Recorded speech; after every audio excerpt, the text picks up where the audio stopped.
तो नमस्कार दोस्तों, आपका स्वागत है थिंक टैंक पे। आज हम शुरू करने जा रहे हैं करंट अफेयर्स 2026 के साइंस एंड टेक्नोलॉजी से रिलेटेड, जो हमारे सभी वनडे एग्जाम्स के लिए या फिर किसी भी गवर्नमेंट एग्जाम के लिए बहुत ज़रूरी है।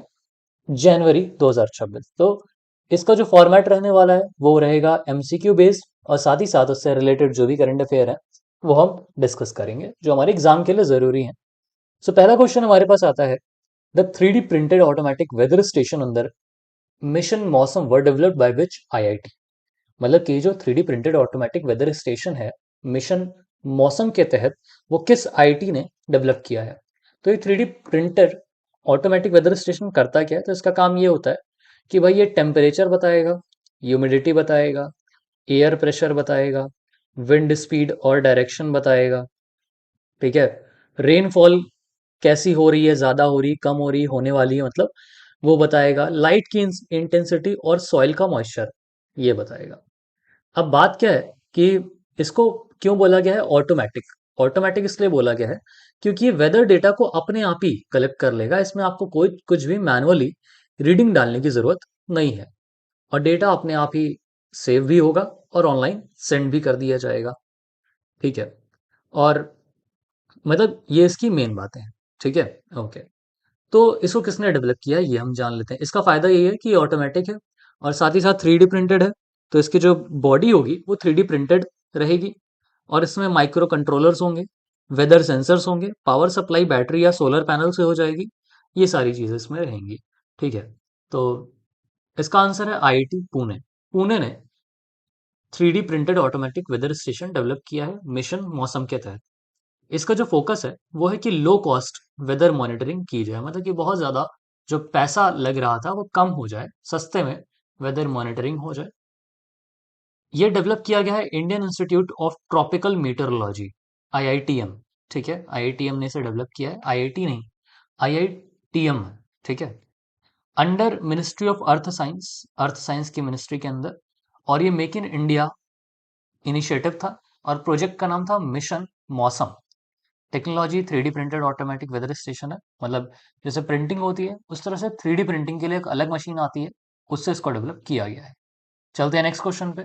The portable sea water desalination system Swadesh has been developed by which organisation. तो हमारे पास ऑप्शंस हैं HAL, HAL, DRDO, BARC, ISRO. ठीक है, तो पहले ही समझ लेते हैं पोर्टेबल सी वाटर डिसैलिनेशन होता क्या है। ये एक छोटा सा मूवेबल डिवाइस है जो कि सी वाटर को ड्रिंकेबल फ्रेश वाटर में कन्वर्ट करता है। मतलब ओवरऑल इसका करना ये है कि जो हमारा सी वाटर है, जो बहुत ज्यादा अमाउंट में प्रेजेंट है लेकिन इसे हम पी नहीं सकते, इसे पीने के योग्य बनाता है। यही काम होता है हमारे पोर्टेबल सी वाटर डिसैलिनेशन का, जो नमक हटाने का काम कर रहा है।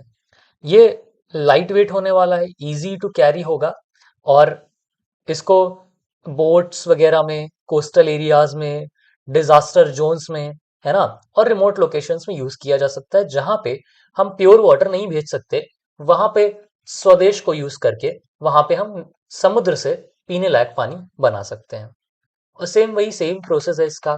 इसमें आरओ प्रोसेस होता है, फिल्टर होता है। ठीक है, और मैनुअल और इलेक्ट्रिक पंप भी इसमें पाया जाता है। ठीक है, फायदा यही है कि लाइट वेट है, इजी टू कैरी है, और ये सेफ ड्रिंकिंग वाटर बना देता है, और इसको बैटरी से भी चलाया जा सकता है। समझ में आया, इतना सा है। तो किसने डेवलप किया? The answer is DRDO. ठीक है, Defence Research and Development Organisation. ठीक है, इसका ऑब्जेक्टिव है, हमने बता ही दिया आपको, लैब डिफेंस लेबोरेटरी जोधपुर में इसे बनाया गया है। और सिस्टम का नाम स्वदेश है, सी वाटर डिसैलिनेशन सिस्टम। और ये नमक को 500 मिलीग्राम पर लीटर के लेवल पे ले जाता है, जो कि सेफ लेवल माना जाता है, और 2 से 3 मिनट में सेटअप भी हो जाता है। डीआरडीओ का बात आई है, तो डीआरडीओ का हेडक्वार्टर कहाँ होगा? न्यू दिल्ली में डीआरडीओ का हेडक्वार्टर है, और डीआरडीओ के chairman doctor Sameer V Kamat है। चलते हैं नेक्स्ट क्वेश्चन पे। The discovery of two new slender armed frog species of the genus Leptobrachella were discovered in which state. मतलब कि दो नए स्लेंडर आर्म फ्रॉग्स हैं, ये किस स्टेट में पाए गए हैं। ठीक है, देखो, स्लेंडर आर्म फ्रॉग्स एक ऐसे तरह के फ्रॉग होते हैं जिन्हें बोला जाता है ट्री फ्रॉग। ठीक है, ट्री फ्रॉग के नाम से इन्हें जाना जाता है। और क्यों ट्री फ्रॉग बोला जाता है? क्योंकि इनके जो लिम्स होते हैं ना, वो लॉन्ग होते हैं, लंबे होते हैं और थिन होते हैं। ठीक है, लिम्स, ठीक है, स्लेंडर आर्म्स मतलब कि लंबे और पतले हाथ होते हैं, लिम्स मतलब हाथ हैं। और इनके अंदर क्लाइंबिंग एबिलिटी होती है, मतलब ये कहीं भी आराम से चढ़ जाते हैं। जनरली पेड़ों पे चढ़ जाते हैं। वाटर बॉडीज के पास आपको बहुत मिलेंगे, क्योंकि वाटर बॉडीज में से ये पेड़ों पे तुरंत जल्दी से ऊपर चढ़ जाते हैं। ठीक है, और इनका साइज छोटा होता है। इतनी सी बात है इसमें, ठीक है। ओके, नाउ ये किस स्टेट में पाया गया है? तो ये पाया गया अरुणाचल प्रदेश में। Soman slender arm frog, scientific name इसका है लेप्टोब्राशला सोमानी। लोकेशन तिवारी गोवा गांव और लोअर दिबांग वैली में ये पाया गया। दूसरा, ये पहला फ्रॉग था सोमान स्लेंडर आर्म फ्रॉग। दूसरा है मेचुका स्लेंडर आर्म फ्रॉग। इसका साइंटिफिक नेम है लेप्टोबैशला मेचुका और लोकेशन है मेचुका शी योमी डिस्ट्रिक्ट। ठीक है, वही मेचुका जो है जहाँ पे, समझ में आया ना तुम्हें? मेचुका नाम ही इस जहाँ पाया गया उसी नाम पे पड़ा मेचुका। ठीक है, अब बात आती है अरुणाचल प्रदेश की। तो यहाँ पे कुछ ट्राइब्स हैं जो बहुत इंपॉर्टेंट ट्राइब्स मानी जाती हैं, जैसे आदि ट्राइब, नीसी ट्राइब। नीसी ट्राइब का नाम आपने कई बार एग्जाम्स में सुना है। आपातानी ट्राइब, मोनपा ट्राइब, गालो, मिशमी आपने बहुत सुना होगा, नोक्टे, टगिन्स, बोरी एंड बोकर। ये ट्राइब्स के नेम हैं जो अरुणाचल प्रदेश में पाए जाते हैं। और मैं सजेस्ट करूंगा कि आप ट्राइब्स के नेम अलग से एक बार याद कर लो, नहीं तो हम इस पे एक डेडिकेटेड वीडियो बना देंगे। और अगर आपको वीडियो चाहिए इस पे तो आप कमेंट भी कर सकते हो, तो हम जल्दी बना देंगे। चलते हैं नेक्स्ट क्वेश्चन पे। Two new ant fly species, Metadon gorpedai and Metadon reemeri, ये किस इंडियन स्टेट में पाई गई हैं? मेटाडन गोरपेडई और मेटाडन रीमेरी। ठीक है, सो भाई अगर इसकी बात करते हैं तो देखो, इसके बारे में क्या क्या है। मेटाडन गोरपेडई और मेटाडन रीमेरी जो है, ये जो है नई डिस्कवर्ड एंट फ्लाई स्पीशीज हैं। ठीक है, और दोनों ही रेयर कैटेगरी में आती हैं। ठीक है, समझ में आया? ओके। और इनका जो लार्वा होता है ना, लार्वा, इनसाइड नेस्ट के अंदर लार्वा इनका पाया जाता है। ठीक है, और उसी के अंदर ये अपने यंग आंट को, मतलब इनके जो आने वाली जनरेशन होती है उनको वहीं पे फीड करते हैं ये। ठीक है, इनका लार्वा नेस्ट के अंदर पाया जाता है और वहीं पे फीड करते हैं। और ये रेयर स्पेशीज में आती हैं। क्यों? क्योंकि इस इनकी जो लाइफ स्टाइल है वो बहुत ही ज्यादा हिडन है और इन्हें पाना बहुत मुश्किल होता है, ये हर जगह पाई नहीं जाती हैं। ठीक है, तो इसका आंसर क्या है, कहाँ कहाँ पाई गई हैं? एक दिल्ली में और एक तमिलनाडु में। ये ऐसी आंट स्पेशीज हैं जो फायर फ्लाइज में आती हैं। फायर फ्लाइज आंट स्पेशीज होती है। और मोटाडेन गोरपेडई जो है वो नॉर्दर्न रिज दिल्ली में पाई गई है। मेटाडेन रीमेरी जो है वो सिरुवानी हिल्स तमिलनाडु में पाई गई है। फर्स्ट डिस्कवरी इन ओवर 100 ईयर्स, मतलब कि सोचो 100 साल में पहली बार ये डिस्कवर की गई। इससे पहले ये 100 साल पहले ही मिली थी। ठीक है, तो इस वजह से यहाँ पे ये बताया जा रहा है कि जो अर्बन फॉरेस्ट है उनको हमें प्रोटेक्ट करके रखना चाहिए। जो सरकार पेड़ काट दे रही है या उसकी अनुमति दे रही है, वो सारी चीजें रोक देनी चाहिए। बाकी तो आपको पता है कि सरकार क्या कर रही है और क्या नहीं कर रही है। चलते हैं नेक्स्ट क्वेश्चन पे। The long duration scramjet engine test achieving Mach 5+ speed, मतलब कि 5+ मैच की स्पीड, ये की स्पीड का यूनिट है मैच 5+, जो generally jet engine, jet aeroplanes में स्पीड होती है। और किस ऑर्गेनाइजेशन ने ये टेस्ट सफलतापूर्वक कर लिया है? तो इसके ऑप्शंस है इसरो, डीआरडीओ, बीएआरसी, एचएएफ। तो यहाँ पे देखो, लॉन्ग ड्यूरेशन स्क्रैमजेट इंजन जो है ये एक तरह का एयर ब्रीदिंग इंजन है। इसको कहते हैं एयर ब्रीदिंग इंजन। ठीक है, ये क्या करता है, ये हाइपरसोनिक व्हीकल्स, मतलब कि जिनकी स्पीड मैच 5 से ज्यादा होती है, उनको पावर देने का काम करता है। ठीक है, ये फ्यूल को सुपरसोनिक एयर फ्लो में फ्लो करवाता है और मिसाइल्स या एयरक्राफ्ट इससे बहुत हाई स्पीड पे फ्लो, मतलब कि उड़ पाते हैं। ठीक है, अब इसको डेवलप किसने किया हम लोग ये देख लेते हैं। इसको डेवलप करने वाला है डीआरडीओ। डीआरडीओ। अब मैच क्या होता है, speed, speed relative to speed of sound. अब ये आप ना अलग से पढ़ना, मैच क्या होता है। ठीक है, क्योंकि आपको इतना जानने की जरूरत है कि मैच 5 से ज्यादा स्पीड का टेस्ट डीआरडीओ ने सक्सेसफुली कंप्लीट कर लिया है। और ये एक लॉन्ग ड्यूरेशन स्क्रैमजेट इंजन था। इसका काम क्या होता है कि ये बहुत तेजी रफ्तार से पेट्रोल को फ्लो करवाता है, जिससे जो हमारे ऐसे मतलब कि जेट प्लेन्स हैं वो बहुत तेजी से उड़ पाए। अब हाइपरसोनिक का मतलब क्या है? हाइपरसोनिक का मतलब है जिसकी स्पीड मैच 5 से ज्यादा होती है, उसे हम हाइपरसोनिक कहते हैं। मतलब 6100 किलोमीटर पर आवर, मतलब कि अगर आप 6000 किलोमीटर 1 घंटे में कवर कर रहे हो, ये कहने का इसका कुछ ऐसा मतलब है। ठीक है। अब कितनी देर तक इंजन को मेजर किया गया, मतलब चेक किया गया? 12 मिनट तक इसको चेक किया गया। ठीक है। एयर में स्पीड ऑफ साउंड क्या होती है ये पूछा जा रहा है, वाटर में क्या होती है पूछा जा रहा है, आइस में क्या होती है पूछा जा रहा है। वैसे इतना इंपॉर्टेंट नहीं है, बट आप जान लो कि एयर में speed of sound 1235 kilometre per hour होती है, वाटर में उससे ज़्यादा होती है 5300 किलोमीटर पर आवर, और आइस में सबसे ज़्यादा होती है, क्योंकि आइस सॉलिड होता है, तो अराउंड 11,000 से 14,000 किलोमीटर पर आवर की स्पीड से साउंड ट्रैवल करती है सॉलिड आइस में। ठीक है। चलिए नेक्स्ट क्वेश्चन पे आते हैं।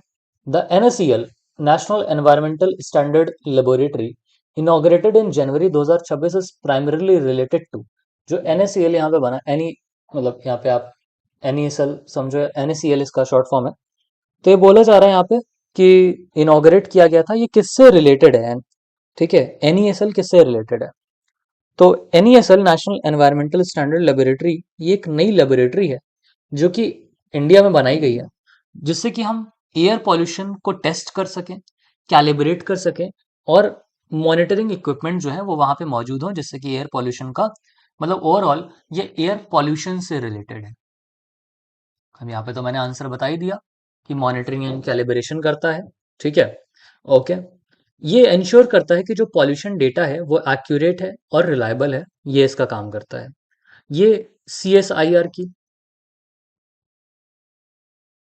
लेबोरेटरी है, national physical laboratory, new Delhi, वहां पे इसको इनॉग्रेट किया गया है, इतना आप जान लो। ठीक है। द आंसर आंसर तो पता ही चल गया आपको। कहाँ पे किया गया है? CSIR में, नेशनल फिजिकल लेबोरेटरी NPL में इसको इनॉग्रेट किया गया है। लैब का नाम NESL है, जो आप जानते हो। इसको डॉक्टर जितेंद्र सिंह ने इनॉग्रेट किया। ओकेजन था NPL 80th foundation day, CSIR का 80th फाउंडेशन डे था, उसी दिन इसको इनॉग्रेट किया गया।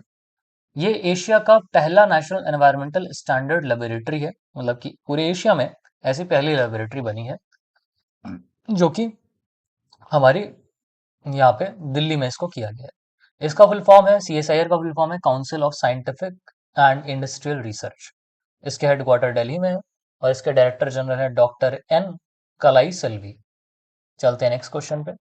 परम शक्ति कंप्यूटिंग फैसिलिटी, अगर आपको ऐसा लग मतलब अगर आप कहीं का मॉक भी देते हो और इस मतलब कि इस सब्जेक्ट से आता है, तो आपके ये क्वेश्चंस फंसेंगे ही फंसेंगे। आप चाहे मॉक दे करके चेक भी कर सकते हो, बट उससे पहले इस वीडियो को दोबारा रिवाइज कर लेना। परम शक्ति super computing facility inaugurated in January 2026 is located at. अब भाई यहाँ पे बात कर रहे हैं परम शक्ति की। परम शक्ति एक हाई परफॉर्मेंस सुपर कंप्यूटर है, जो कि इंडिया में डेवलप किया गया था फॉर एडवांस साइंटिफिक रिसर्च के लिए। परम शक्ति नाम से आपको पता होना चाहिए, सुपर कंप्यूटिंग फैसिलिटी बोल रहा है। ये एक कंप्यूटर है, सुपर कंप्यूटर है, जो कि बहुत ही हाईली एडवांस रिसर्च के लिए और कॉम्प्लेक्स कैलकुलेशंस के लिए बनाया गया था। ये इंडिया का सुपर कंप्यूटिंग इनिशिएटिव था, जो कि सी डैक ने शुरू किया था। सी डैक का फुल फॉर्म क्या होता है ये आप कमेंट सेक्शन में बताओगे। इसके जो की पॉइंट्स हैं वो तो हमने बता ही दिया कि भाई ये साइंटिफिक रिसर्च के लिए है, साइमुलेशन के लिए है, और ये किसका पार्ट है? नेशनल सुपर कंप्यूटिंग मिशन का पार्ट है। तो आपसे पूछा जा सकता है कि परम शक्ति किसका पार्ट है? तो नेशनल, ये क्वेश्चन आ सकता है एग्जाम में, नेशनल सुपर कंप्यूटिंग मिशन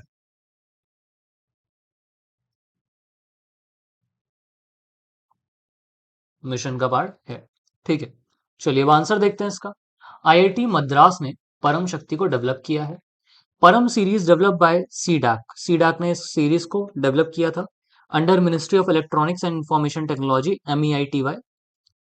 इसको इम्प्लीमेंट किया है MIT प्लस DST और सीडैक ने। परम Rudra performance 3.1 petaflops peak performance है, ये आप याद कर सकते हो, थोड़ा सा कॉम्प्लेक्स वर्ड है। नेशनल सुपर कंप्यूटिंग मिशन कब लॉन्च किया गया था? 2015 में लॉन्च किया गया था। और दुनिया का पहला सुपर कंप्यूटर कौन सा है? द CDC 6600 दुनिया का सबसे पहला सुपर कंप्यूटर रहा है। इंडिया का पहला सुपर कंप्यूटर क्या रहा है? परम 8000, जो कि 1991 में बनाया गया था। चलते हैं नेक्स्ट क्वेश्चन पे हम। नेक्स्ट क्वेश्चन है, तमिलनाडु का sovereign AI park establish primarily to ensure, मतलब कि तमिलनाडु का सोवरेन जो एआई पार्क है वो क्यों इस्टेब्लिश किया गया है? The answer is data sovereignty and secure AI infrastructure. AI park से आपको समझ में आ जाना चाहिए कि यहाँ पे एआई इंफ्रास्ट्रक्चर की बात की जा रही होगी। और तमिलनाडु, तमिलनाडु में किया गया, तमिलनाडु से लेना देना नहीं है, मतलब तमिलनाडु में किया गया ये तो है, लोकेशन तो वही है, बट आप समझोगे कैसे? तो समझोगे एआई पार्क, तो एआई पार्क क्यों बनाया गया है? जिससे कि एआई के इंफ्रास्ट्रक्चर को और ज्यादा अच्छा बनाया जा सके। किसके साथ पार्टनर किया है? सर्वम एआई के साथ पार्टनर करके इसको बनाया गया है। 10,000 करोड़ की इन्वेस्टमेंट इसमें लगी है। सोवरेन एआई का मतलब क्या होता है? यहाँ पे जो बात किया है डेटा सोवरेनिटी, तो इसका मतलब होता है कि जो एआई इंफ्रास्ट्रक्चर है इंडिया का, वो कंट्रोल करे कंट्री या फिर स्टेट, जिससे हमारा जो डेटा रहे वो पूरा सिक्योर रहे। और फोकस एरियाज इसके हैं governance, education, health care, agriculture, citizen services, ये सारी चीजों पे फोकस करके इस पूरे को बनाया है। नेक्स्ट पे चलते हैं। Recently researchers discovered a 300 to 400 year old giant black coral near which country? मतलब कि एक कंट्री है जिसके पास 300 से 400 साल पुराना जाइंट ब्लैक कोरल पाया गया, तो वो किस कंट्री के पास में पाया गया? ऑप्शंस है ऑस्ट्रेलिया, इंडोनेशिया, न्यूजीलैंड या चाइल। तो पहले जान लेते हैं जाइंट ब्लैक कोरल होता क्या है भाई ये। तो देखो, ये एक रेयर रेयर किस्म की डीप सी कोरल स्पेशीज है। ठीक है, ठीक है। ये जो है अपने डार्क स्केलेटन और ट्री लाइक स्ट्रक्चर के लिए जाने जाते हैं। इनका स्ट्रक्चर कुछ ऐसे ट्री लाइक होता है, ट्री की तरह इसमें ब्रांचेस होती हैं, और ये डार्क कलर के होते हैं, मतलब ब्लैक कलर समथिंग होते हैं। ठीक है, ये आपको डीप वाटर में मिलेंगे, और ये बहुत ही ज्यादा स्लोली ग्रो करते हैं, मतलब बहुत स्लो ग्रो करते हैं, जिसकी वजह से इनको पाना बहुत मुश्किल होता है, मतलब ये आपको जल्दी नहीं मिलते। ठीक है, ओके। और ये 100-100 साल तक वैसे के वैसे ही रहते हैं, एक बार जब बन जाते हैं तो 100-100 साल तक वैसे के वैसे ही रहते हैं। अब भाई ये कोरल का फायदा क्या होता है? तो ये जो कोरल स्पेशीज होती है ना, ये कोरल स्पेशीज क्या करती हैं? ये हैबिटेट देती हैं मैराइन ऑर्गेनिजम्स को, मतलब कि पानी के अंदर रहने वाले जीव जंतु को हैबिटेट प्रोवाइड करती हैं, मतलब रहने के लिए जो भी खाना है, ये सारी चीजें, छुपने की जगह है, ये सारी चीजें प्रोवाइड करने का करती हैं। ठीक है, मतलब कि मैरीन बायोडाइवर्सिटी को सपोर्ट करती हैं। समझ में आया? आया, ठीक है। आप देखते हो ना पानी के अंदर जो रंगीन रंगीन, कभी आपने मूवी में देखा होगा पानी के अंदर गए तो कई जगह पे रंगीन रंगीन चीजें होती हैं, है ना, व्हाइट कलर में या पिंक रेड, अलग अलग कलर्स, तो वो कोरल्स होते हैं। ठीक है, कुछ प्लांट्स भी होते हैं और कुछ कोरल्स भी होते हैं। ठीक है, तो हम कभी किसी और दिन इसको डिटेल में बताएंगे। अभी आंसर पे चलते हैं। The answer is New Zealand. यहाँ पे आप देख सकते हैं जाइंट ब्लैक कोरल्स जो ट्री के शेप में है, और ये जो है इनका कलर आप देख सकते हो कि ये ऐसा तो वाइट है, लेकिन इनका जो, मतलब कि यहाँ पे देखो ये ब्लैक ब्लैक आपको दिख रहा होगा बीच में, सो जहां पे कंसंट्रेट होता है वो ब्लैक हो जाते हैं। कोरल क्या होता है? कोरल मैरीन एनिमल्स होते हैं। ठीक है, ये दुनिया के world's largest coral reef system कहाँ पे है? तो आपने सुना होगा ग्रेट बैरियर रीफ, जो कि ऑस्ट्रेलिया में पाया जाता है। ठीक है, कोरल मैरीन एनिमल्स है। ठीक है, कोरल को उगने के लिए क्या कंडीशन चाहिए? तो भाई हल्का गर्म पानी चाहिए, जो कि 20 डिग्री से 30 डिग्री सेल्सियस जितना गर्म हो। क्लीन पानी चाहिए, मतलब साफ पानी चाहिए, और सनलाइट थोड़ी बहुत मिलती रहे ऐसा। सैलिनिटी बहुत ज्यादा नहीं हो, स्टेबल रहे, मतलब जैसे भी ये स्टेबल रहे, और पॉल्यूशन ना हो वहां पे। ट्रॉपिकल एंड सब ट्रॉपिकल रीजन जो कि गर्म होते हैं, तो उन जगह पे कोरल्स आपको देखने को ज्यादा मिलते हैं। चलते हैं नेक्स्ट क्वेश्चन पे। AI has recently been included as a risk factor in the doomsday clock assessment, primarily because it, अब भाई देखो, एआई को रिस्क फैक्टर माना गया है, और डूम्सडे क्लॉक असेसमेंट में इसको रिस्क फैक्टर क्यों माना गया? क्यों माना गया है कि ये रिस्क है? आप खुद सोचो, इकोनॉमिक ग्रोथ कैसे स्लो होगी? नहीं भाई। इन्फ्लेशन होगा? ऐसा भी नहीं है, मतलब इसका क्या डायरेक्टली रिलेशन तो नहीं है इन्फ्लेशन से। एम्प्लॉयमेंट खत्म हो जाएगा, ये हो सकता है। और साइबर और ऑटोनोमस ऑटोनोमस वेपन रिस्क बढ़ेगा, ये भी हो सकता है। तो देखो, एम्प्लॉयमेंट तो कम होगा मान सकते हैं, लेकिन नए एम्प्लॉयमेंट भी जनरेट हो जाएंगे। लेकिन अकॉर्डिंग टू मी, चलिए आंसर देखते हैं। The answer is cyber attacks बढ़ेंगे, है ना, और ऑटोनोमस वेपन रिस्क भी बढ़ता जाएगा। मतलब किसी ने ऐसा एआई बना दिया जो बना ही इसीलिए कि वो लोगों के साथ फ्रॉड करे, है ना, ऐसा भी तो बन सकता है। अगर बचाने वाला एआई बनेगा तो फ्रॉड वाला एआई भी बन सकता है। तो वो रिस्क फैक्टर हो जाएगा और फिर उसे रोकना बहुत मुश्किल हो जाएगा, है ना। ठीक है, किसने बनाया, किसने लिखा है ये डूम्सडे क्लॉक असेसमेंट, मतलब कि इसमें किसने रिपोर्ट दी है? तो बुलेटिन ऑफ एटॉमिक साइंटिस्ट में ये बना बताया है। डूम्सडे क्लॉक सिंबॉलिकली क्या रिप्रेजेंट करता है? तो ये बताता है कि ग्लोबल न्यूक्लियर वॉर या फिर कैटास्ट्रोफिक डिजास्टर्स, मतलब कि कौन सी चीजें जो डिजास्टर ला सकती हैं, क्या खतरनाक हो सकता है दुनिया के लिए, उसके बारे में ये उसको रिप्रेजेंट करता है डूम्सडे क्लॉक सिंबल। ठीक है, doomsday clock was originally created in 1947 में, इसको ओरिजिनली क्रिएट किया गया था। चलते नेक्स्ट क्वेश्चन पे। कवच 4.0 automatic train protection system was launched on which railway section? अब ये कवच 4.0 ऑटोमेटिक ट्रेन प्रोटेक्शन सिस्टम है। कवच का क्या होता है कि ये क्या करता है, मैं आपको बताता हूँ, ठीक है, पर पहले ऑप्शंस देखते हैं। दिल्ली कानपुर, दिल्ली से कानपुर, मुंबई से अहमदाबाद, बाजवा से अहमदाबाद, या चेन्नई से बेंगलुरु, कहाँ पे इसको शुरू किया गया है? द आंसर इज बाजवा से अहमदाबाद। ठीक है, ये एक ऑटोमेटिक ट्रेन प्रोटेक्शन सिस्टम होता है, एटीपी। आरडीएसओ ने इसे बनाया है, Research Design and Standard Organisation. ये रेडियो कम्युनिकेशन से काम करता है, ऑन बोर्ड डिवाइसेस उसमें लगे होते हैं और इक्विपमेंट्स को ट्रैक करता है। ये रेलवे की सेफ्टी को और ज्यादा बढ़ाता है और ऑटोमेटिकली काम करता है, तो ये डेंजर को कम करता है।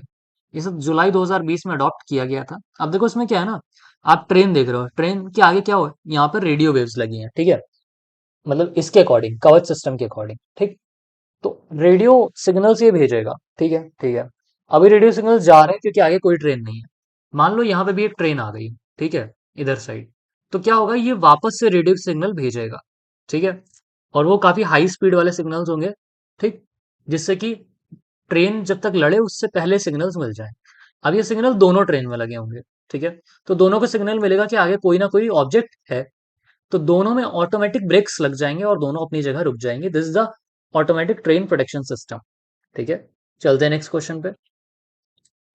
Recently union minister of safety of state for science and technology Jitendra Singh recommended accelerated adoption of which eco friendly road construction material particularly in Himalayan states, मतलब कि इन्होंने किस चीज को बोला है कि आप ज्यादा से ज्यादा इसका यूज कीजिए रोड के कंस्ट्रक्शन मटेरियल्स में?